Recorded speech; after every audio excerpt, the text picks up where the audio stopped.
નમસ્કાર વાલા વિદ્યાર્થી મિત્રો, હવે આપણે વાત કરી રહ્યા છીએ પ્રોગ્રામિંગ ઇન સી લેંગ્વેજ ની અંદર. તો 4 લેક્ચર આપણે બેક ટુ બેક પૂરા કર્યા. હવે આપણે લેક્ચર નંબર 5 તરફ આગળ વધીએ. તો સિક્વેન્શિયલ પ્રોગ્રામિંગ સ્ટ્રક્ચર જે છે એના વિશે આપણે વાત કરવી કે ભાઈ 1 બાય 1 લાઈન કમ્પાઇલ થતી હોય, એટલે કે કોઈ ઇક્વેશન આપેલું હોય, એ ઇક્વેશન ની અંદર અમુક વેરિયેબલ ઇનપુટ કરવાના હોય અને અમુક વેરિયેબલ જે છે આઉટપુટ લેવાના હોય. તો કેવી રીતે કરી શકાય, કોન્સ્ટન્ટ સાથે કેવી રીતે કરી શકાય, આ બધા પ્રોગ્રામ જે છે આપણે ઓલરેડી લર્ન કર્યા. હવે એક થોડોક લોજિકલી પ્રોબ્લેમ જે છે એ આપણે સમજવો છે. આવો પ્રોબ્લેમ ક્યારેક ક્યારેક પૂછાતો હોય છે કે write a program, enter any two value in two different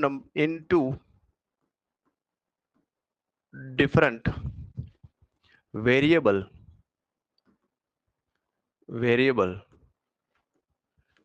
interchange અથવા તો એને આપણે લખીશું swap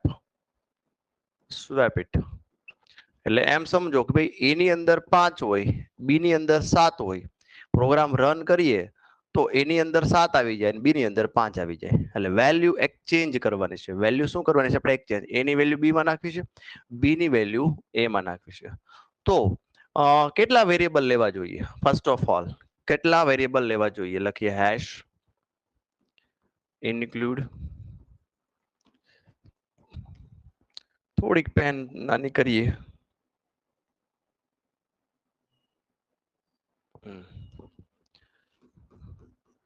hash include stdio.h as usual, no any changes.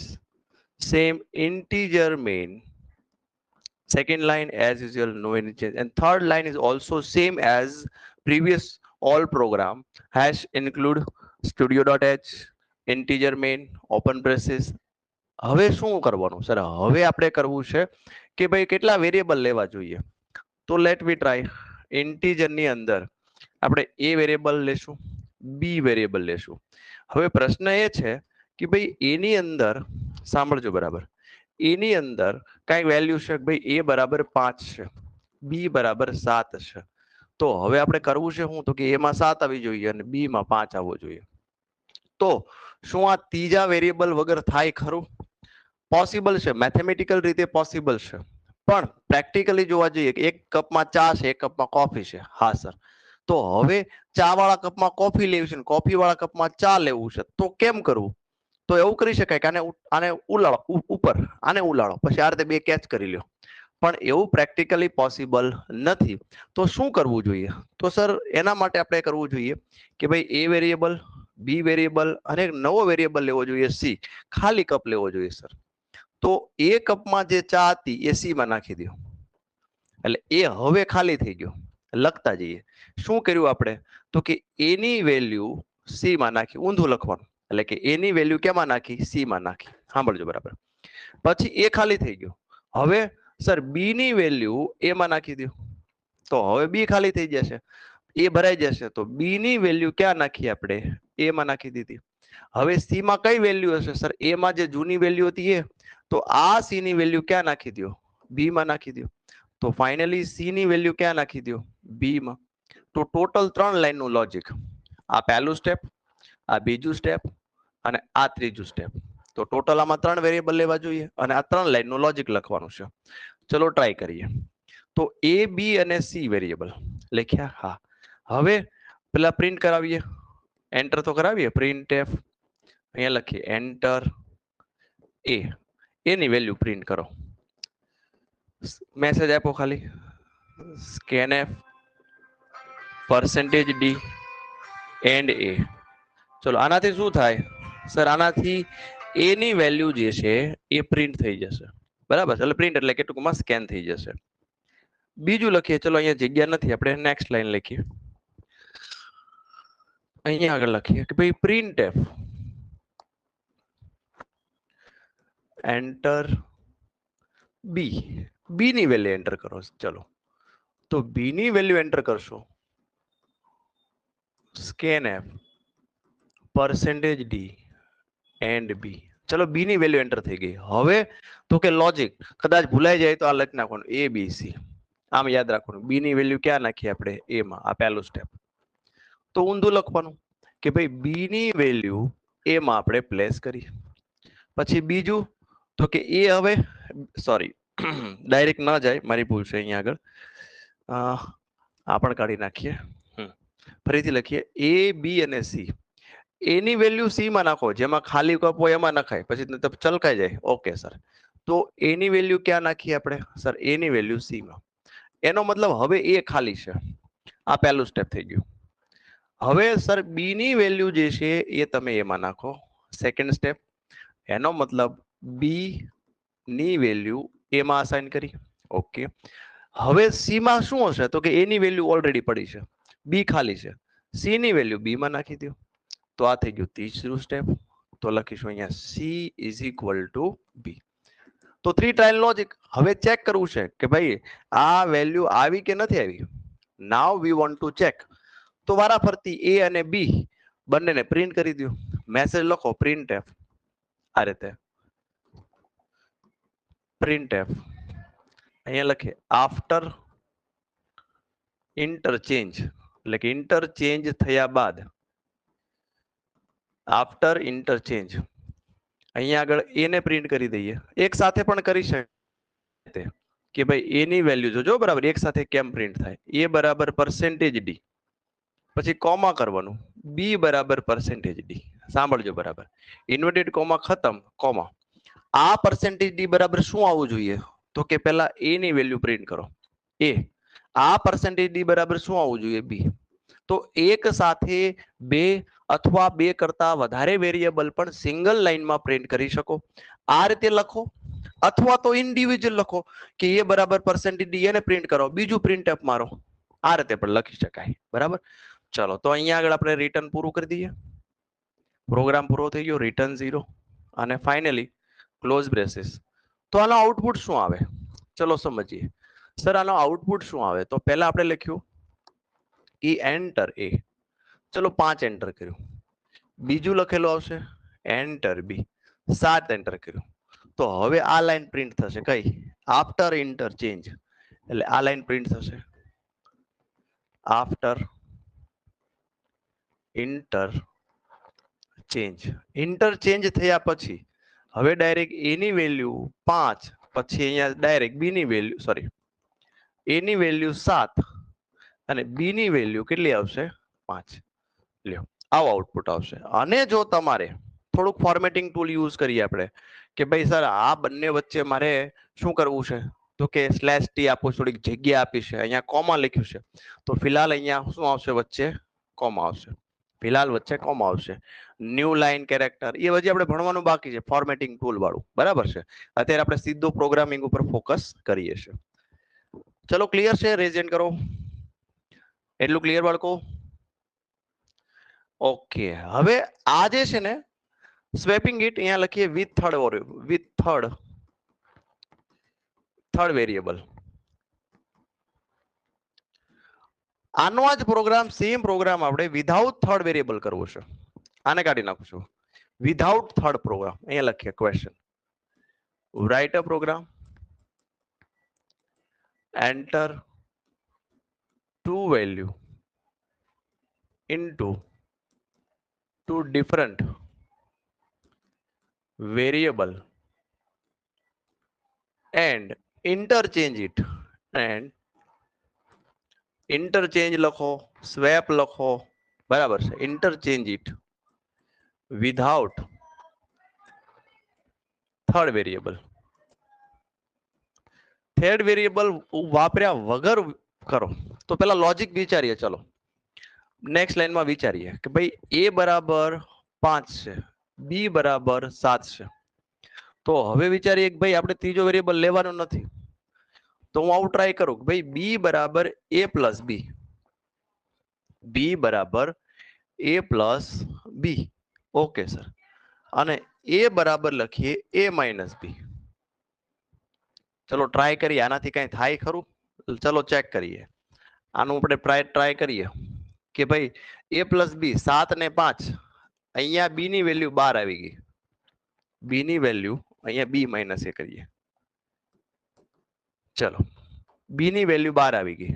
હવે એ ની વેલ્યુ તો બી માં અત્યારે કેટલું હશે સર 12. 12 માંથી 5 બાદ કરો તો એ ની વેલ્યુ 7 થઈ ગઈ. હા સર ઇન્ટરચેન્જ થઈ ગયું. 5 ની જગ્યાએ શું થઈ ગયું 7. હજી એક લાઈન લખવી પડશે. હજી મારે બી જોઈએ છે તો બી બરાબર શું લખવું પડે તો કે બી બરાબર સેમ બી માઇનસ એ. તો બી કેટલું છે આપણી પાસે સર બી છે આપણી પાસે 12 માંથી કેટલું બાદ કરો 7 કેટલું થઈ જશે 5. આ 3 લોજિક લાઈન થઈ. ક્લિયર થાય છે બાળકો? ફરીથી કરાવજો. અહીંયા આગળ બી બરાબર શું થશે એ પ્લસ બી એટલે 5 વત્તા 7. એનો મતલબ કે ભાઈ બી બરાબર શું થઈ ગયું સર 12 આવી ગયું. અહીંયા એ બરાબર 12 માંથી એ બાદ કરો એટલે 5 બાદ કરો તો એનો મતલબ એ બરાબર શું થઈ ગયું 7 અને બી બરાબર 12 માંથી 7 બાદ કરો એટલે 5 એટલે એ બરાબર 7 થઈ ગયું. હા સર એ બરાબર 7 થઈ ગયું. 12 માંથી 7 બાદ કરો એનો મતલબ કે બી બરાબર 5. તો જો લાસ્ટમાં જે વેલ્યુ હતી એ ઇન્ટરચેન્જ થઈ ગઈ. તો આ યાદ રાખવાનું છે. બી ઇઝ ઇક્વલ ટુ ચલો ટ્રાય કરીએ hash include stdio.h integer main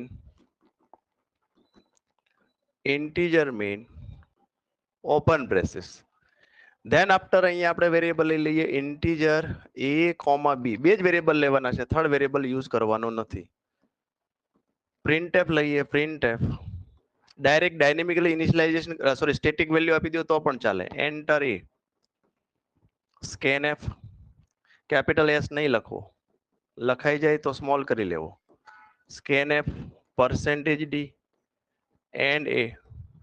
than after ફરીથી પ્રિન્ટએફ એન્ટર બી.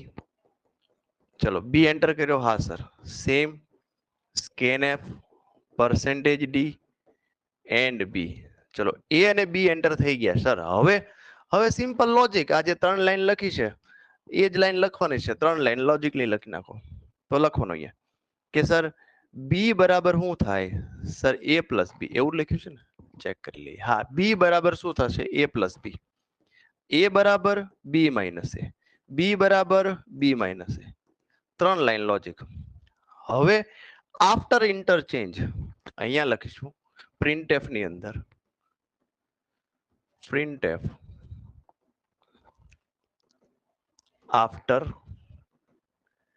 interchanged. આ લખો ન લખો ચાલે. આ તો ખાલી જસ્ટ ખબર પડે કે ભાઈ ઇન્ટરચેન્જ થયા પછી શું દેખાશે. તો એ અને બી ને પ્રિન્ટ કરવાનું છે. ચલો ઇન્ડિવિજ્યુઅલ કરાવીએ કે ભાઈ એ બરાબર લખીએ કે એ બરાબર percentage d. ઇન્ડિવિજ્યુઅલ કરીએ એ બરાબર percentage d. અહીંયા એન્ડ નહીં આવે ખાલી એ ને પ્રિન્ટ કરો. ચલો અને અગેન આપણે બીજું લખીએ printf b is equal to percentage d. b is equal to percentage d. અહીંયા બી ને પ્રિન્ટ કરાવો અને લાસ્ટમાં શું લખીશું સર રિટર્ન 0. પૂરું. આનો આઉટપુટ ચેક કરીએ. પહેલું શું આવે સર એન્ટર એ લખેલું આવે 5. બીજું શું લખેલું આવે એન્ટર બી 7. તો અહીંયા લખેલો છે આ લાઈન આફ્ટર ઇન્ટરચેન્જ. કદાચ લાઈન ન લખો તો ન લખેલો આવે after interchange. Interchange A is equal two શું લખેલો આવશે 7. નીચે આવશે બી ઇઝ ઇક્વલ ટુ 5. લ્યો તો બે પ્રોગ્રામ બનાવ્યા. બંનેના હેડિંગ સેમ હતા. ઇન્ટરચેન્જ કરવા હતા. એક વિધાઉટ થર્ડ વેરિયેબલ છે અને બીજો પ્રોબ્લેમ જે છે એ વિથ થર્ડ વેરિયેબલ છે. બરાબર છે વિથ થર્ડ વેરિયેબલ છે. બોથ આઉટપુટ સેમ છે. બંનેના આઉટપુટ સેમ છે પરંતુ ખાલી મેથડ જે છે એ થોડીક ચેન્જ છે. Without variable with variable. ચલો આને આપણે અહીંયા પણ એક ટાઈપ કરીને સમજાવું તમને. કમ્પાઇલર ની અંદર પણ ટેસ્ટિંગ કરીએ શું આ ખરેખર રન થાય છે. ટ્રાય કરીએ. શેર સ્ક્રીન કરીએ એન્ટાયર સ્ક્રીન કોડ બ્લોક ચલો એની અંદર ફાઇલની અંદર આપણે ન્યૂ એમ્પ્ટી ફાઇલ લઈ લઈએ. Hash include stdio.h. પોસિબલ હોય તો તમે થોડીક ટાઈપિંગની પ્રેક્ટિસ રાખજો, બરાબર છે, જેથી શું થાય થોડુંક સ્પીડથી પ્રોગ્રામ તમે ટાઈપ કરી શકો. ટેબ આપીએ integer a, b, c. Okay sir. હવે એને એન્ટર કરાવવું છે આપણે, લખીએ એન્ટર a. ચલો a એન્ટર થઈ ગયો. અહીંયા લખીએ scanf. scanf ની અંદર આવશે %d, and a. ઓકે फिर से printf. તો છૂટું છૂટું લખવાનું તો દેખાય આપણને, ક્યાંક ભૂલ થઈ હોય તો મળી જાય મસ્ત રીતે. સર આ સેમિકોલોન ભૂલી ગયા છે અથવા તો શું કાંઈક એરર, જે પણ એરર હોય એ તાત્કાલિક તમે ફાઇન્ડ આઉટ કરી શકો. And B. Okay printf scanf બે એન્ટર થઈ ગયા. હા સર. હવે લોજિક લાઈન. લોજિક લાઈનમાં શું કર્યું આપણે, તો કે ભાઈ સી ની વેલ્યુ એ માં નાખી હતી આપણે. હા સર. પછી તો કે ભાઈ એ ની બી ની વેલ્યુ એ માં નાખી હતી. અને ફાઇનલી પેલા શું કર્યું, તો કે જે ખાલી વેરિયેબલ હતો ને, ઊંધું લખાઈ ગયું મારાથી, ચેન્જ કરીએ 1 સેકન્ડ.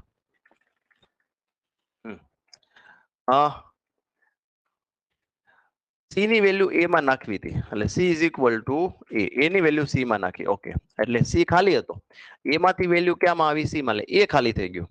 તો હવે બી ની વેલ્યુ એ માં નાખી. હા સર. તો હવે બી ખાલી થઈ ગયું, તો સી ની વેલ્યુ આપણે કેમાં ટ્રાન્સફર કરી દઈએ, બી માં. ચાલો કમ્પ્લીટ લોજિક થઈ ગયું. હવે તમે printf ની અંદર લખી શકો after interchange. After interchange change થયા પછી કેવું દેખાશે. હવે તમે એક સાથે બંને પ્રિન્ટ કરીને બતાવો કે ભાઈ સિમ્પલ આ કરું છે, a is equal two %d, comma b is equal two %d. અહીંયા આગળ વારા પરથી એ, તો આ એ જે છે, આ એ આ %d ને રિફ્લેક્ટ કરશે આ %d માટે. કોમા કરીને બીજો વેરિયેબલ લખીશ, એ બીજા %d ને રિફ્લેક્ટ કરશે. લાસ્ટમાં અહીંયા લખીએ રિટર્ન અને 0 સેમિકોલોન. ચલો આ પ્રોગ્રામ આપણો પૂરો થઈ ગયો છે. સેમિકોલોન. રન કરીને ચેક કરીએ. Build and run. તો અહીંયા લખીએ ઇન્ટરચેન્જ છે પણ વિધાઉટ, વિથ સ્વેપિંગ. અહીંયા લખીએ swap with third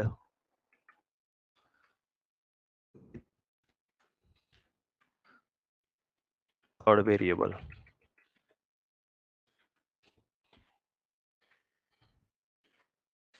with third variable. ચલો a5 b8. હા થઈ ગયું sir. After interchange a is equal two 8, b is equal two 5. થઈ ગયું ને. પણ જો કોમા છે સર, આપણે નેક્સ્ટ લાઈનમાં લખવું હોય તો ચલો ટ્રાય કરીએ. આ જે છે ઇન્ડિવિજ્યુઅલ પણ લખી શકાય. અહીંયા આગળ તમે લખો છો /t. હવે /t કઈ લખવાનું છે, બેક સ્પેસ ની જે બાજુમાં જે છે એમાં તમે /t કરો છો. આ રીતે ટ્રાય કરીએ શું થાય છે. બિલ્ડ ની અંદર જશો, બિલ્ડ એન્ડ રન 5 6. તમે જોશો a ઇઝ ઇક્વલ ટુ 6 અને b ઇઝ ઇક્વલ ટુ 5 વચ્ચે મોટી સ્પેસ આપી, ટેબ. તો /t થી શું મળશે, /t થી મળશે તમને ટેબ મળશે. Okay sir. પણ જો તમે /n આપી દો અહીંયા આગળ, /t ની જગ્યાએ /n, ન્યૂ લાઈન આવે, એટલે a is equal two b, પછી નવી જ લાઈનમાં આવશે. ચલો ટ્રાય કરીએ આને પણ આપણે. ડિબગ કરીએ, ડિબગ ની બિલ્ડ કરીએ, રન કરીએ. 7 6. તો તમે જોશો after interchange a is equal two 6, b is equal two 7. પણ આમાં પણ આપણે થોડુંક ચેન્જ કરવું છે. આફ્ટર ઇન્ટરચેન્જ જે છે એના પછી આપણે નવી લાઈન લખવીશું. Okay sir. તો શું કરવાનું, આફ્ટર ઇન્ટરચેન્જ લખ્યા પછી ફરીથી /n કરો. બેક સ્પેસ ની બાજુમાં જે સ્લેશ છે એ વાપરવાનું. આના પછી નવું લાઈન આવશે. ચલો પ્રયત્ન કરીએ, ફરીથી રન કરીએ. બિલ્ડમાં જઈએ, ચલો પેલા હા બિલ્ડમાં જઈએ, બિલ્ડ એન્ડ રન 9. ઓહો સર મસ્ત આવ્યું. After interchange a is equal to 3, b is equal to 9. તો આ ફોર્મેટિંગ છે, પ્રોગ્રામિંગ નથી. It is just a formatting. બરાબર સમજો. It is not a programming, it is just a formatting. કેવું દેખાવું જોઈએ, આને પ્રોગ્રામિંગ કહેવાય. આ જે લોજિક લખો છો, ધીસ ઇઝ ધ પ્રોગ્રામિંગ. આમાં તમારું દિમાગ ચાલવું જોઈએ ખાસ કરીને. ચલો તો હજી એક પ્રોગ્રામ જે છે ઇન્ટરચેન્જ વિધાઉટ વાળો જે છે કંટ્રોલ સી કરીને નવો જ પ્રોગ્રામ અહીંયા લઈ લઈએ આપણે. આમાં આપણે ફેરફાર શું કરવાનો છે સર? સી નથી લેવું, બરાબર છે. એ બી એન્ટર કરવા ના જતા. આ 3 લાઈનનું જે લોજિક જે છે એમાં આપણે ફેરફાર કરવો છે. એમાં લખવું છે b is equal to a plus b, પહેલી લાઈન. પછી લખીશું a is equal to b minus a, પછી b is equal to b minus a. This is the third line. શક્ય હોય તો આ 3 લાઈન જે છે ને એ યાદ રાખી લો. બાકી બધું સેજ જેસે છે. ખાલી આગળનું જે લોજિક હતું એ ચેન્જ કરીને 3 લાઈનનું લોજિક ચેન્જ કરીને 3 લાઈન નવી એડ કરી. ચલો આને રન કરીએ. આપણે બિલ્ડમાં જશું, બિલ્ડ એન્ડ રન. અહીંયા આપણે વેરિયેબલ સ્વેપ નામ આપી દઈએ, સ્વેપ વિધાઉટ થર્ડ વેરિયેબલ.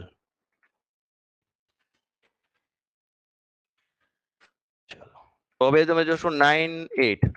હા એલા સર થઈ ગયો 8 ને 9 same to same output, no any changes. જે આપણે આઉટપુટ લાસ્ટ લીધું તો એ જ આઉટપુટ અહીંયા દેખાય છે, કોઈ ફેરફાર નથી. તો સ્ટોપ શેરિંગ કરીએ, પાછા આવી જઈએ હતા ત્યાં ત્યાં. ચલો હા ચલો આગળ લઈએ. તો બે પ્રોગ્રામ મસ્ત રીતે ભણ્યા આપણે, જે સિક્વેન્શિયલ પ્રોગ્રામિંગ ની અંદર જ આવે છે, sequential programming structure.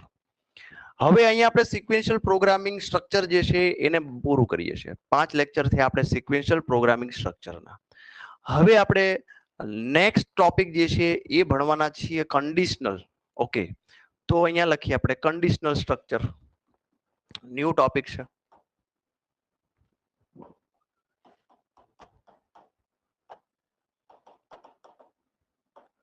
Conditional structure. તો કન્ડિશનલ સ્ટ્રક્ચર જે છે એની અંદર શું હોય સર? તો કે કન્ડિશનલ સ્ટ્રક્ચર જે છે એમાં ટોટલ 3 ટાઈપના એક્ઝામ્પલ પૂછાય, બરાબર છે. કયા કયા 3 ટાઈપના એક્ઝામ્પલ છે ચલો સમજીએ આપણે. એમાં પહેલું જે છે એ લખીએ સિમ્પલ ઇફ. પહેલું સિમ્પલ ઇફ, આઈએફ. સિન્ટેક્સ બરાબર યાદ રાખવાની છે.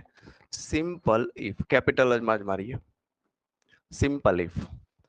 બીજું છે if else, if else. ત્રીજું છે ladder else if, ladder અથવા તો નેસ્ટેડ લખી દઈએ, નેસ્ટેડ ની વારી, નેસ્ટેડ if else. અને ચોથું જે છે એને કહેશું લેડર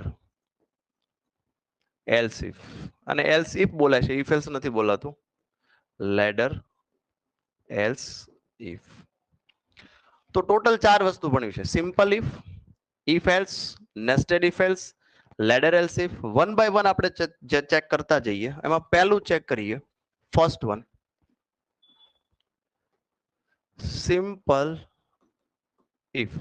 હવે સિમ્પલ ઇફ ની અંદર સિન્ટેક્સ કેવી હોય? સિન્ટેક્સ તો કે ઇફ લખવાનું, ઇન્ટુ બ્રેકેટ તમારે લખવાનું છે કન્ડિશન. ઇફ લખવાનું, ઇન્ટુ બ્રેકેટ શું લખશો? કન્ડિશન. અહીંયા કન્ડિશન પછી આવશે સ્ટેટમેન્ટ 1. જેટલા સ્ટેટમેન્ટ લખવા હોય એટલા સ્ટેટમેન્ટ્સ તમે લખી શકો. અને આ ઓવર થઈ ગયું. This is the main syntax of if. Else નથી. આમાં શું બતાવે કે ઇફ લખીએ, ચલો if condition will be true, then execute the statement 1. Simply, જો આ કન્ડિશન ટ્રુ થાય તો અને તો સ્ટેટમેન્ટ 1 એક્ઝિક્યુટ થાય, એટલે તો સ્ટેટમેન્ટ 1 કમ્પાઇલ થાય, રન થાય એવું લખી શકાય, નહીતર નો થાય. અધરવાઇઝ ચલો કન્ડિશન રન નથી થતી, કમ્પાઇલ મીન્સ ટ્રુ નથી થતી, ટ્રુ નથી થતી. અધરવાઇઝ નો ચેન્જ, કોઈ ફેર પડે નહીં, કારણ કે એલ્સ સ્ટેટમેન્ટ છે જ નહીં. એલ્સ એટલે શું? જો ખોટું પડે તો શું? ખોટું પડે તો શું? તો એ એલ્સ આવે, પણ આમાં એલ્સ છે જ નહીં. સિમ્પલ કન્ડિશન છે. ઇફ કન્ડિશન ટ્રુ થાય તો સ્ટેટમેન્ટ 1 આપો, નહીતર નહીં. એક્ઝામ્પલ 4 લખીએ. એક્ઝામ્પલ 4 સિમ્પલી આવશે આપણે એજ ઇન્ટીજર એજ નામનો વેરિયેબલ લીધો આપણે. બરાબર સમજો. પ્રોગ્રામ કેવો બનાવશે? If age is greater than 60 then આપણે સ્ટેટમેન્ટ શું પ્રિન્ટ કરાવવું છે? તો કે ભાઈ સિનિયર સિટીઝન આવું પ્રિન્ટ કરાવવું છે કે આ જે છે એ સિનિયર સિટીઝનમાં છે. કેમાં છે? સિનિયર સિટીઝનમાં છે. તો સિમ્પલ આપણે પ્રોગ્રામ કેવો બનાવે? ઇફ એજ નામનો વેરિયેબલ તો પ્રિન્ટ થઈ જ ગયો છે. આમાં કન્ડિશન લખવાની, if age is greater than 60. જો આ કન્ડિશન તમે એન્ટર કરેલી એજ 60 અથવા તો 60 કરતા ઉપર છે એમ લખીએ. ચલો, is equal to greater than equal to છે 60 હોય તો સિમ્પલ પ્રિન્ટએફ કરો. શું પ્રિન્ટએફ કરવાનું છે? તો કે સિનિયર સિટીઝન આવું લખેલું આવે. ખાલી સ્ટેટમેન્ટ છે, બીજું કાંઈ છે નહીં. બીજું પણ લખી શકાય. એલ્સમાં કાંઈ કહેવાનું નથી. જો આ કન્ડિશન ટ્રુ થાય તો આવું લખેલું આવે. જો આ કન્ડિશન ટ્રુ થાય તો જસ્ટ આવું લખેલું આવે. ચલો વેરીફાઈ કરીએ. પાછા કમ્પાઇલરમાં આવી જાઓ, ચેક કરીએ શું આવું થાય છે. Share screen, entire screen. ચલો નવો પ્રોગ્રામ બનાવીએ આપણે. Empty file hash. દર વખતે કોપી પેસ્ટ બિલકુલ નહીં કરતા બાળકો, જેથી તમારી ટાઈપિંગ સ્પીડ જે છે એ વધશે અને સ્પેલિંગ પણ યાદ રહેશે. અહીંયા લખીએ ઇન્ટીજર એજ. એજ આપણે એન્ટર કરવી છે સર, તો આપણે લખીએ પ્રિન્ટએફ એન્ટર એની એજ. એજ એન્ટર કરવી છે. ઓકે, ક્યાં એન્ટર કરશું સર? સ્કેનએફ.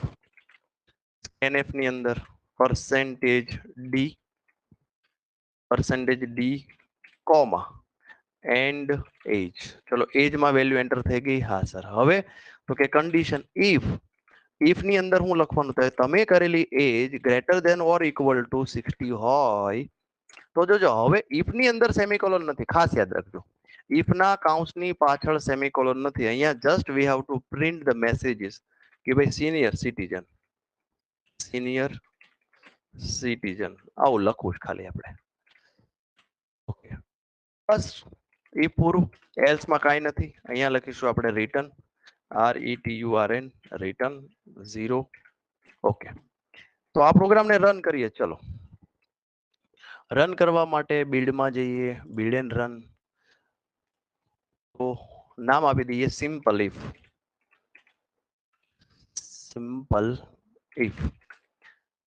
તો એજ આપણે એન્ટર કરી 45 તો કાંઈ નહીં આપે. જો કોઈ આઉટપુટ આપ્યું નહીં. ચલો ફરીથી રન કરીએ F9. એજ એન્ટર કરીએ. ચલો 85. હા લખેલું આવ્યું સર સિનિયર સિટીઝન. જો શું લખેલું આવ્યું અહીંયા? 85 કર્યું એટલે સિનિયર સિટીઝન લખેલું આવ્યું. ફરીથી એક વખત રન કરીએ. ચલો F9 ઉપર ક્લિક કર્યું, આવ્યું 45. કાંઈ આવ્યું નહીં સર. એનો મતલબ કે જો તમારો તમે જે એન્ટર કરેલી એજ જે છે એ 60 ઉપર છે તો જ લખેલો આવશે સિનિયર સિટીઝન. એનો મતલબ શું થયું? કે જો આ કન્ડિશન ટ્રુ હશે તો જ આની ઇફ ની અંદર લખેલું જે સ્ટેટમેન્ટ જે છે એ રન થશે, નહીતર રન થશે નહીં. ચલો તો આપણે શરૂઆત જે છે એ ઇફ ની કરી ચૂક્યા છે. આવતીકાલના લેક્ચરની અંદર આપણે ફર્ધર ઇફ ના એક્ઝામ્પલ જે છે આપણે જોશું અને કેલ્ક્યુલેટ કરશું. એટલે કે સિમ્પલ ઇફ શરૂઆત કરી છે. હવે એના પછી મેં વાત કરી એમ આ સિમ્પલ ઇફ ની શરૂઆત થઈ આપણી. એના પછી આપણે ચેક કરવાના છે ઇફ એલ્સ. ઇફ એલ્સ આ સિમ્પલ ઇફ ની અંદર જો અને તો નહોતું, આમાં ખાલી જો હતું. આમાં શું આવશે? જો કન્ડિશન ટ્રુ થાય તો, જો કન્ડિશન ટ્રુ થાય તો શું, જો ન થાય તો શું, તો ન થાય તો એલ્સ, ન થાય તો એલ્સ આવશે. પછી નેસ્ટેડ ઇફ એલ્સ શું છે? આપણે બધાના શક્ય હોય ત્યાં સુધી 2-5 એક્ઝામ્પલ લેતા બધા જ કન્ડિશન્સ તમને કરાવીશ. આરામથી મસ્ત રીતે તમને સમજાઈ જશે. ચલો આજનો ક્લાસ આપણે પૂરો કરીએ. આવતીકાલે આપણે ઇફ એલ્સ અને ત્રણે ત્રણે ત્રણ લોજિક પૂરા થઈ જશે ને સાથે સાથે એક્ઝામ્પલ આપણે સોલ્વ કરી લેશું. ચાલો બાય બાય.